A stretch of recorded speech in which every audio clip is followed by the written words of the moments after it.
안녕하세요. 저는 30대 후반의 여성입니다. 11년 전 시집을 오게 되었어요. 처음 시집 올 때만 해도 주변 사람들이 저를 부러워하며 시집을 잘 갔다며 축복도 많이 받았었습니다. 남편은 자신이 가난을 벗어나고 싶다며 어린 나이 때부터 배달 아르바이트부터 시작해 나름 큰 음식점을 2개나 가진 자수성가로 성공한 남자입니다. 처음 만날 때는 저에게 대출을 낀 가게만 2개라며 별로 잘난 거 없다고 말하던 남편.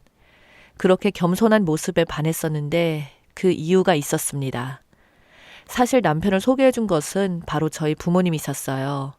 저희 부모님은 남편 가게에 식료품을 대주는 도매상을 하고 계셨고 남편이 성실하게 운영하며 가게가 커서 나가는 걸 보게 된 저희 부모님께서 남편에게 먼저 자신의 딸을 한번 만나보지 않겠냐고 말을 하게 되면서 저희 둘이 만나게 되었었죠. 남편의 일과 다르게 저는 부동산에서 일을 하고 있었고 공인중개사 자격증을 따서 한참 일하던 시기였는데 남편은 저를 보자마자 너무 마음에 든다며 죽자 살자 따라다니며 자기가 부동산법을 잘 몰라서 당한 적이 많다면서 그걸 빌미로 이 가게 저 가게를 같이 보게 되면서 저한테 계속 물어보고 그렇게 하다 보니 친해지게 되었습니다. 그렇게 남편과 연애를 하게 되자 양가 집안에서는 이렇게 된 김에 결혼하라고 적극적으로 밀어붙이셨죠. 양가에서 적극적으로 계속 원하니 정말 일사천리로 짧은 연애로 결혼해서 금방 이어지게 되었고 그렇게 서둘러 결혼을 하고서야 저는 조금 이상한 분위기를 느끼기 시작했어요. 사실 저희 집안에서는 부모님이 힘이 강했지만 남편 집안에서는 자수성가한 남편 마음대로였어요.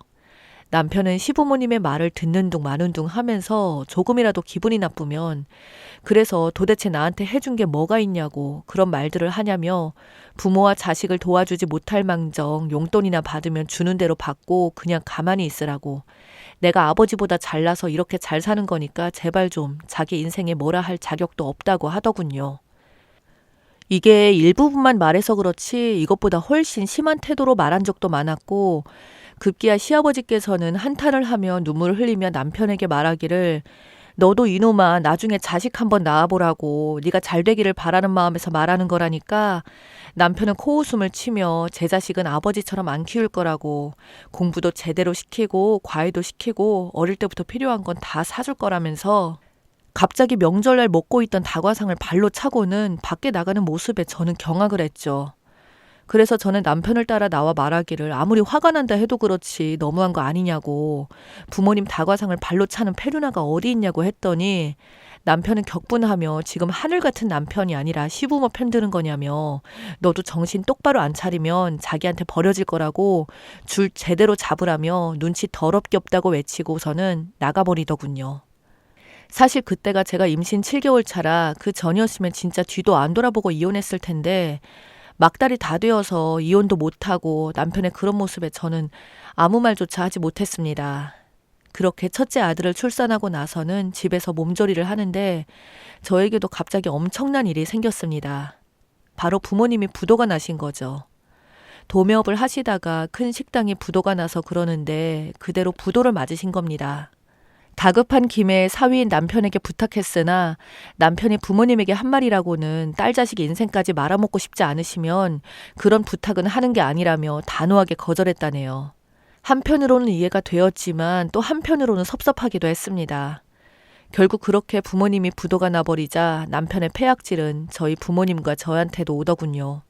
그 전까지 처가인 친정을 욕한 적이 한 번도 없었는데 명절 때면 남편이 먼저 나서서 장인어른 이거 좋아하시지 하면서 과일도 사오고 최고급 굴비도 사서 보내드리고 했었는데 저희 부모님이 망하고 나자 이제는 선물도 안 사주고 처가도 이 핑계 저 핑계 대면서 장인 장모 결혼 기념일까지 챙기던 놈이 명절이나 생일조차도 안 가더군요.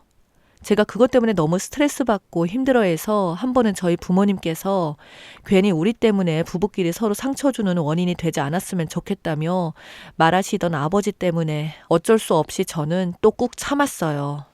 그리고 그 이후로도 남편은 저에게 도대체 언제 나가서 돈 벌어오냐며 집에서 아이만 덩그러니 보고 있지 말고 나가라고 하더군요.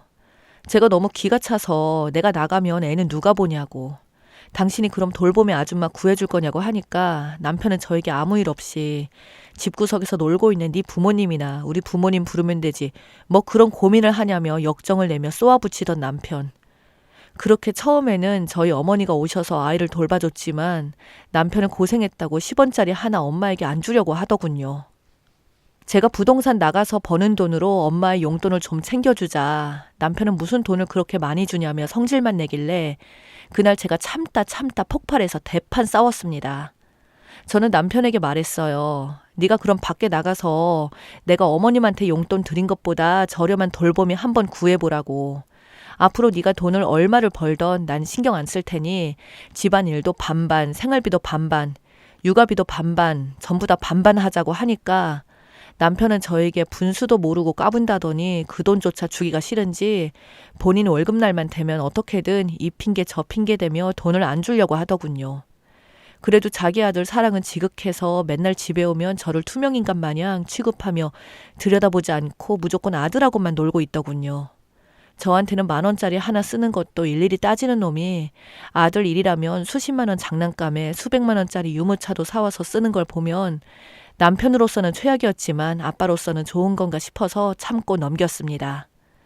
그렇게 참고 살던 게 어느덧 6년이라는 세월이 흘러 어느 날 엄마가 돌아가시게 되었고 그 뒤로 1년도 안 되어 엄마의 빈자리를 못 견뎌 하던 아버지마저 엄마를 따라 돌아가셨습니다. 그때조차도 장례식 비용이 많이 나올까봐 매번 사람을 불러서 돈을 체크하던 인간이 제 남편이었는데 그때 또 남편과 대판 싸우면서 너네 부모님이 죽어도 이렇게 했을 거냐는 말을 했더니 남편은 너희 부모님보다 아마 더 했을 거라며 호언장담하던 남편은 진짜 그 후 1년 뒤 시어머니께서 돌아가셨는데 저희 부모님보다 훨씬 작은 장례식장에 돈도 거의 안 되다시피 처리하더군요.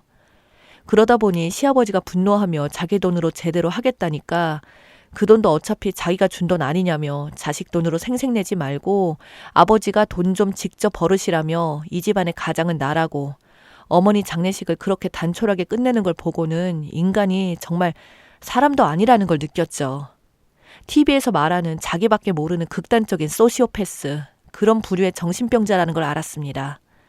어쨌든 저도 필요가 없어지면 버릴 테고 모든 인간의 가치는 오로지 자기한테 필요한가 필요 없는가로 나뉘는 것 같더군요.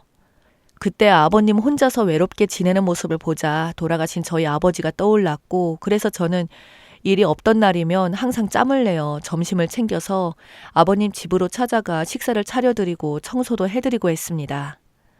아버님은 그저 저한테 미안하고 부끄럽다며 눈물을 보이시더군요.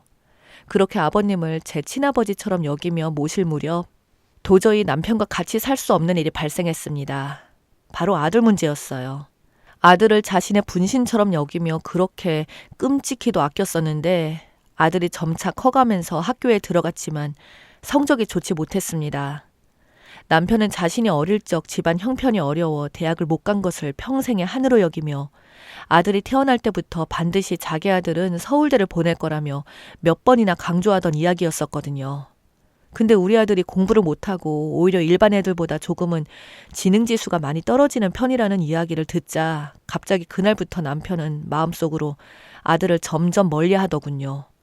더 이상 아들을 안아주지 않았고 아들에게 들어가는 돈조차도 아까워하며 저에게 네가 모자라서 이런 아들이 태어났다고 하더군요.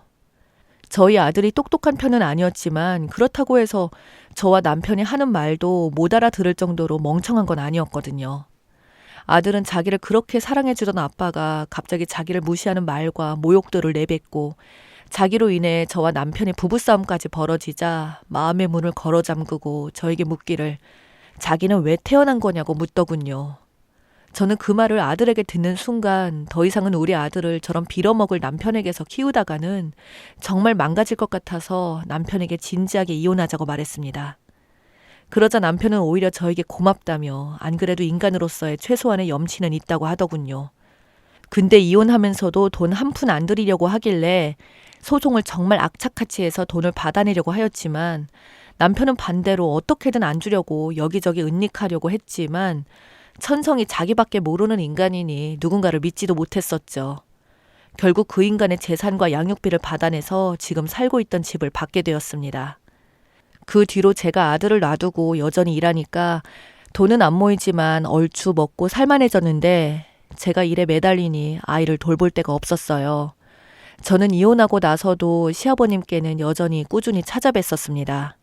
아이러니하게도 남편과는 완전히 인연이 끊어졌지만 시아버님과는 이혼 후에도 같이 자주 만났고 아이를 아버님께서 챙겨주시기 시작하셨고 이에 결국 외로워 보이시는 아버님께 제가 먼저 제안했습니다. 저희 집에 빈 방도 많은데 그냥 들어와서 사시라고 같이 사시면서 우리 아들만 좀 챙겨달라고 부탁을 드렸었죠. 그러자 아버님은 남들이 저를 흉볼 거라며 극구 거절하셨지만 저의 거듭된 요청에 끝내 허락을 하시고 저희 집에 들어와서 사시기로 했고 그걸 알게 된 남편은 저에게 연락을 해서는 정말 모자란 인간끼리 아주 그냥 끼리끼리 잘 산다며 비아냥거리더군요. 제가 아버님이 저희 아버지 같아서 이런다니까 남편이 한다는 소리가 그래, 네 아비도 그렇게 모자라니 결국 부도내더니 딱 비슷한 우리 아버지나 네 아비나 그 수준이 맞으니 그럴 만도 하네. 라고 헛소리를 하고는 전화를 끊더군요. 그렇게 시아버님과 같이 살게 된 지 몇 년이 되었는데 어느 날 일을 마치고 집에 돌아오니 이혼한 남편이 글쎄 아버님 앞에서 무릎을 꿇고 싹싹 빌면서 사정을 하고 있더군요. 왜 그런가 이유를 들어보니 재미있게도 그렇게 잘 나간다며 가게만 여러 개 하던 놈이 대출을 땡겨서 운영을 하던 가게가 이번 질병 사태로 모조리 부도가 나게 되었던 거죠. 근데 아이러니하게도 아버님이 조상 땅을 가지고 있었는데 그 땅이 이번에 그린벨트 이야기가 나오면서 가격이 상승하기 시작했던 겁니다. 그것만 팔아서 지금 이 상황에 자기 부도 막으면 된다고 지금까지 개무시하던 시아버님을 찾아와서는 그 땅을 자기한테 물려달라고 부탁하던 거였죠. 그러자 아버님은 아비한테 얼굴 한번 비추지도 않던 놈이 막상 자기 발등에 불이 떨어져 급하니까 돈 달라고 하는 건 무슨 심보냐며 너 같은 놈은 절대 못 준다고. 그 땅은 며느리와 손자에게 주고 갈 거라니까 남편은 쌍심지를 켜고 저를 보며 말하기를 저런 더러운 년이 감히 우리 아버지를 홀려서 그것도 시아버지 뻘 되는 남자랑 바람났다며 소리를 지르길래 옆에 있던 아버님이 참지 못하고 남편의 뺨을 후려치며 당장 여기서 꺼지라고 욕을 퍼부으며 쫓아냈죠.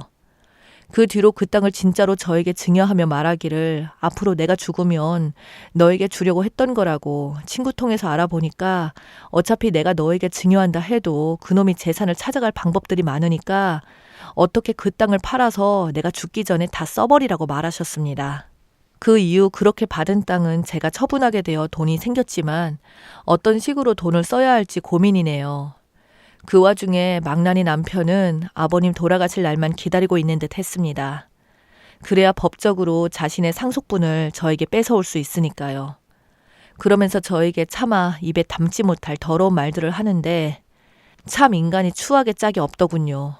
그리고 남편은 결국 돈을 못 받아서 부도가 나버렸고 그동안 떵떵거리던 놈이 지금은 서울 반지하에서 혼자 살고 있다고 합니다.